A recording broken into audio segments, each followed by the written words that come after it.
For generations, people have been drawn north to the last frontier in hopes of having a life-changing experience. This majestic place is alive with a spirit like no other place on Earth. Rich in natural resources, diverse in wildlife, thousands upon thousands of square miles of unexplored wilderness, the state of Alaska is nothing short of awe-inspiring.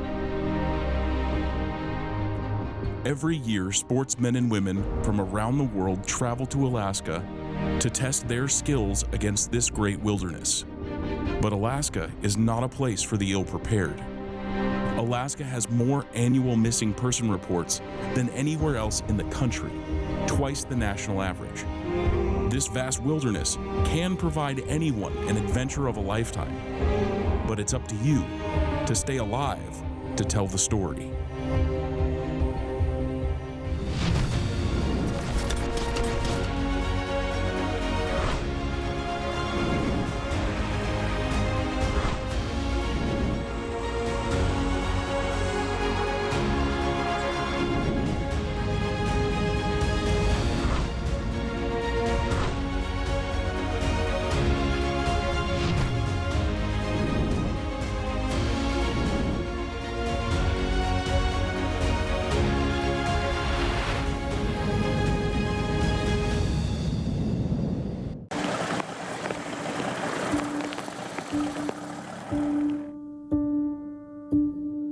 As a hunter, I think we all have those bucket list destinations we want to hunt.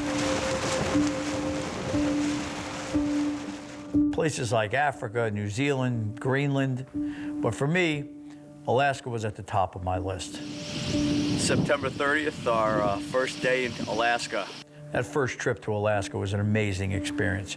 There's so much planning that goes into a trip like this, so much that we didn't know. But we got there, and I'll never be the same. Everybody seems optimistic that we should be getting into bears on this trip. So I was going to Alaska to hunt brown bear. And I was preparing myself to be face to face with these brown bear because I'm hunting with a bow. And I know I'm gonna be in close, like within 50 yards. Now these are animals that can eat you. So I was preparing my mind for that type of scenario. Still, nothing could prepare me for the feeling I had when I got off the float plane and was confronted with one of the last great wildernesses left on Earth.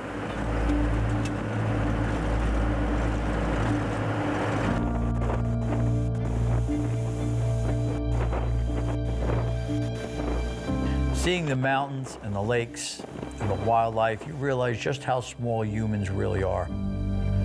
There is so much more to our world than just a bubble we live in our everyday lives. You know, it hit me. I was walking on ground that may have never felt human feet before. It's incredible. There's nothing like it.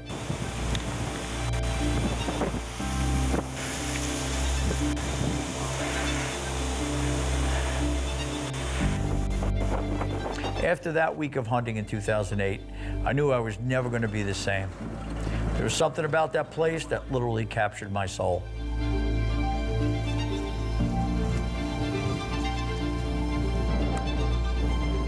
You know, once you've experienced a great wilderness, it has a way of humbling you. Now, being from New York, hey, you know, we're a loud people.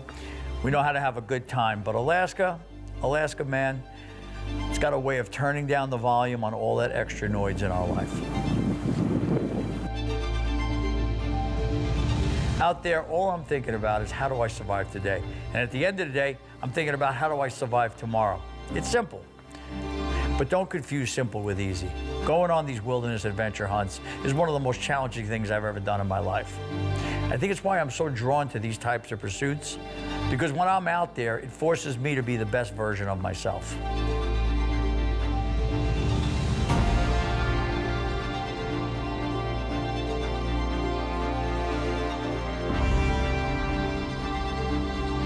And that's what Fish Out of Brookwood is all about. So the next time I went to Alaska, I got several friends to go along so they could experience what Alaska is and maybe be changed like I was. So the whole idea behind Fish Out of Brooklyn is to take New York tough guys and see if they can handle being in remote wilderness situations. My buddy Tim is an interesting guy. He races cars, he owned an armored car business, and we've been good friends for a long time. Going to see my buddy Tim Peloso, good friend, been on a bunch of hunts with him and gonna reminisce. Haven't seen him in a while. So Tim and I have hunted all over the country. We've been to Wyoming, throughout Canada, multiple times. We always have a blast in camp. Timmy! Oh! Yo, Gus, how the hell are you? How you doing, man? Been a while. Getting old, man. Good to see you. What's happening, man? I'm just hanging out, putting away some tools. Doing some racing or what, brother? I'm getting too old for that. I leave that for the young guys now. I hear you, brother. So several years ago, Tim and I headed to Alaska to hunt brown bears with our bows on the Alaska Peninsula with Gus Lamoureux of Ugashik Lake Outfitters. And it turned out to be a once-in-a-lifetime kind of hunt. You're going to give me a All break? right, Timmy, so here we're going to start with. Okay. It's going to take me 6 years to kill a brown bear with a bow. That was your classic line to me, brother. I talked you into it. I said, Timmy, come on, let's go. I was so shocked when I heard that you were going. And I've been reading up on brown bear hunts all my life. And everyone says, don't ever expect to get a brown bear. Especially with a bow. Yes. Especially with a bow. Never happens. Never happens. There was a lot of time between booking the trip and actually going. So, of course, we were researching more than I did on my first trip.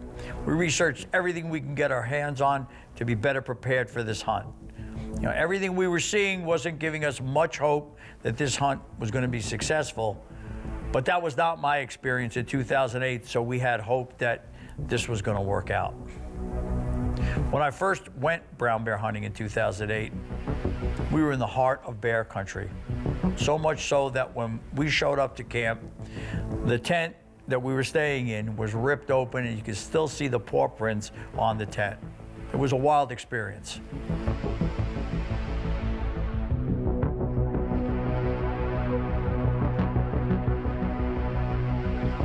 I went to Alaska with one goal in mind, to take a brown bear with my bow and capture it on camera. It seemed simple enough, but it was a challenging hunt. We saw tons of bears, but getting to them in the open terrain was next to impossible, and the wind gusts eliminated the possibility of a long bow shot, so we decided to go down and set up on the river to see if we get a shot on a brown bear.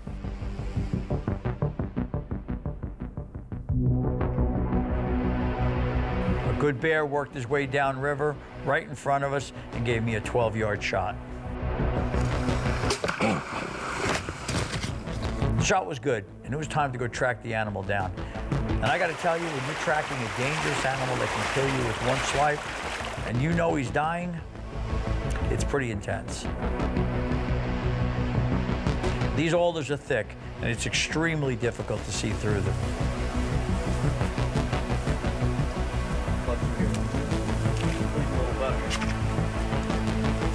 But thankfully, the bear was down, and we were able to recover him without any problems.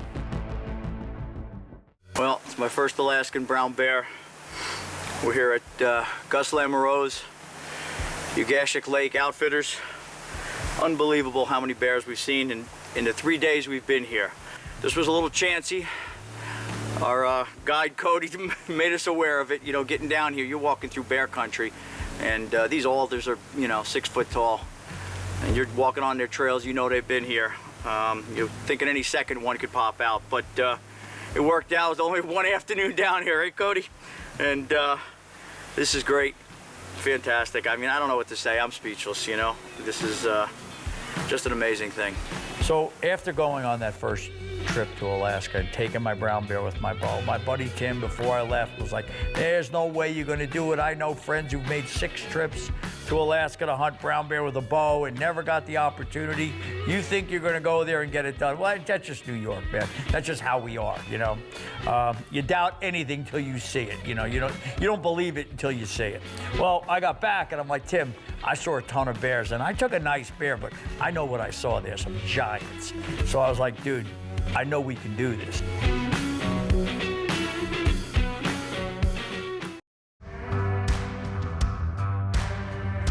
So this trip had a lot of highs and lows. Trip was on, trip was off. Our outfitter is a pilot. He was having some dizzy spells. It all came from a infected tooth, but he wasn't sure if he was going to be able to fly. So by the time we all finally made it to base camp, you know, there was such a relief that we were actually there and this hunt was going to happen. And we were also hunting in different places. We had spike camps in different areas. Tim and Mike went to one spike camp and I went to another.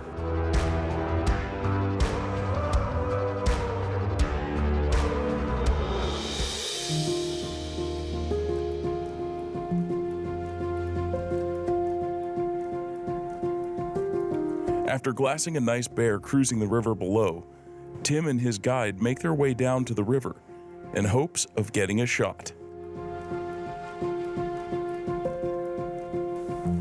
Again, now my first trip, my buddy Mike Gilbert was with me and he ran camera for me. And it was an incredible experience for Mike and I. Like I said, it was my first trip to Alaska. It was Mike's first trip to Alaska. So when we went back, Mike, having a little experience of being there, was going to actually be running camera for Tim, and my son was going to be running camera for me. So this was a highly anticipated hunt. So there was going to be no communication between Tim and I on this hunt, but I was hoping that he was going to have the same experience I did on my first trip and come away with some lasting memories.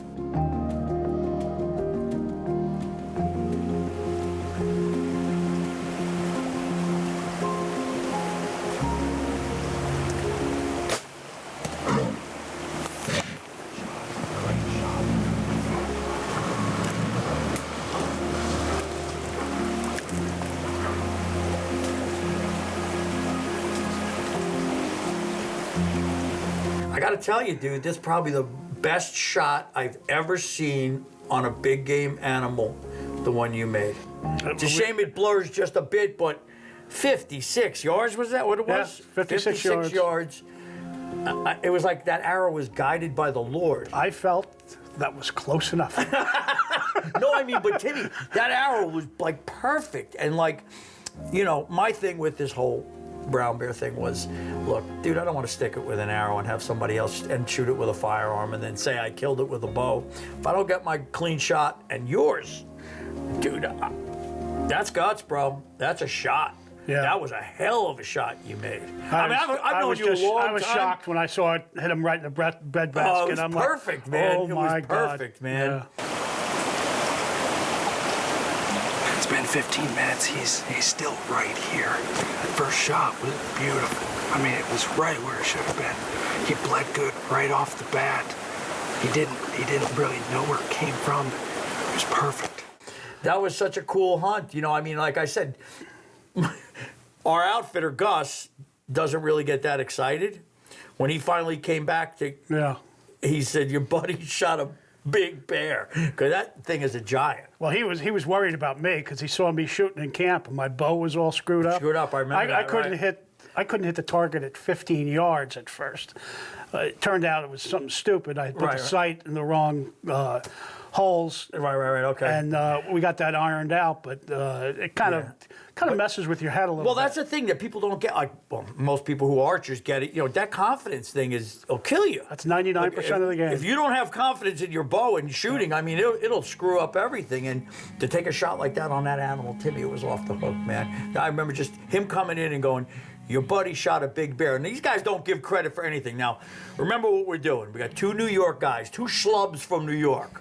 We're going out there with our bows, right? Like you said, you're first shooting which is sighting the wrong place. It's like, oh boy, here we go. And then you shoot that bear, which ended up being like number 5 SCI? I think it was like, it was 4 or 5 SCI, like 10 Pope and Young. Right.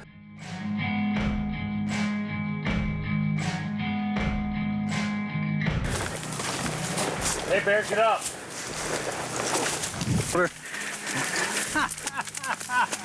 He's bigger than we thought. Shot this bear about 2 hours ago, just tracked in, found it, made a real good shot, double lung. Only went about 80 yards.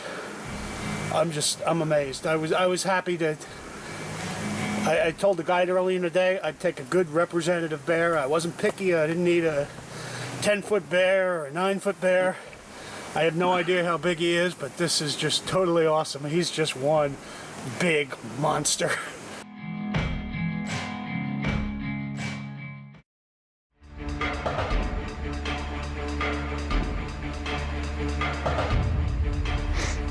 Dwayne thought it would be best if we got a high vantage point so we were shooting down on the river. And after my hunt 4 years before, I realized that when I drew my bow, that bear did turn and look at us. It's probably a smart move to be a little higher up. You know, we'd give us a little better vantage point of the bear coming, and he wouldn't know where we were.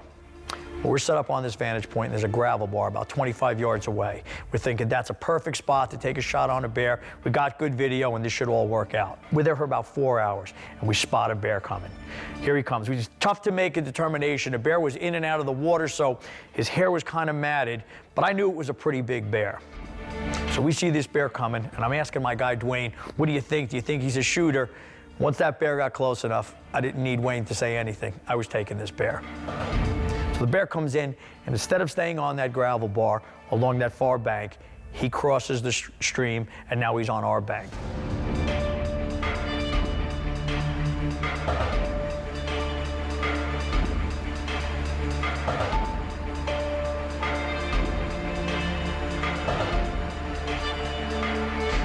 The bear comes in, he's about 5 yards under me. I bend at the waist, get the shot off. We watch the bear run, see the blood pouring out of him.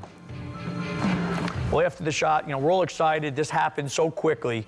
You know what? I thought it was a good shot, but on any animal, you're never really sure unless you see the animal go down. When you're tracking something that can eat you, a dangerous animal, it's a little bit more intense. When my bear came by, I had no idea how big he was. I knew he was a big bear, but he was in and out of the water, so his hair was kind of matted, and I really couldn't tell. And if you don't see bear all the time, but even black bear that I do see all the time, they're still very hard to judge. I knew this was a big bear coming through, and I just wasn't sure how big.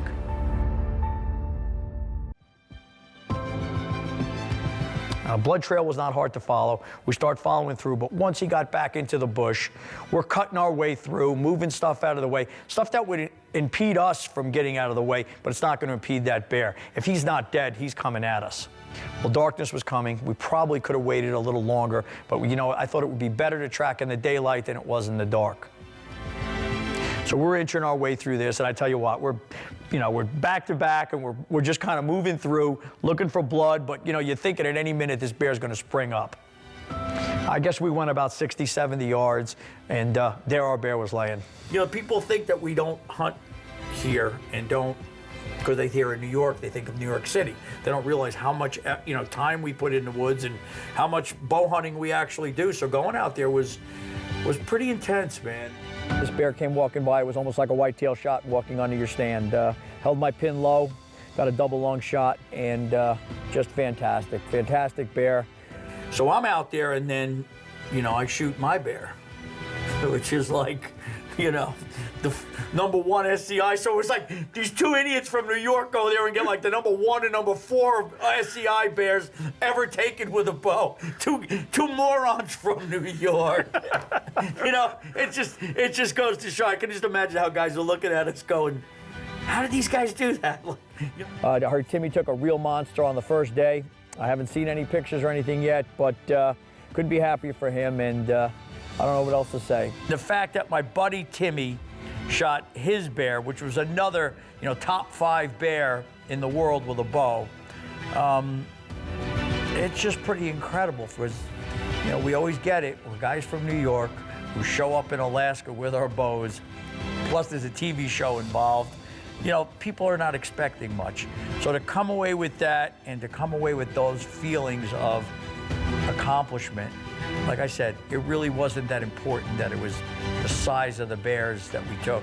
The fact that we were both successful, we were both safe, we made good shots on our bears, recovered them quickly, nobody else got hurt. That's what you take away from a hunt like this. It's so immense. People don't realize it's the size of most countries. Right, yeah, it's huge. And it's just so pristine in the areas where humans don't have it. And that's the big thing too. You know, people say, well, the places we've been in Alaska to hunt, there are hardly any humans ever go there. Because if you're not hunting, you don't go there. There's no reason to go there. There's no trails or roads or, there's nothing for you to see there. It's just wilderness. And if you're not somebody who's going in to hunt it, you'd have no reason to go there. So I'm sure people haven't set foot on a lot of that land. yeah, I hear you, man. I hear you. Yeah, well, again, dude, that's one hell of a bear, brother. That was a hell of a trip. Yeah, I'll never forget that. The two New York guys come in. It's always that same thing when New York guys pull into camp. It's like, oh, guys, and then they hear a TV guy from New York. Forget it. I think they expect me to get off with like gold chains we were crucified and before we even leather started. shoes or something. I don't know what they're expecting. One of the Sopranos to get off the plane. But very cool, man. Great hunt. Great hunt. Yeah, it was spectacular. I'll remember that till the day I die. I hear you.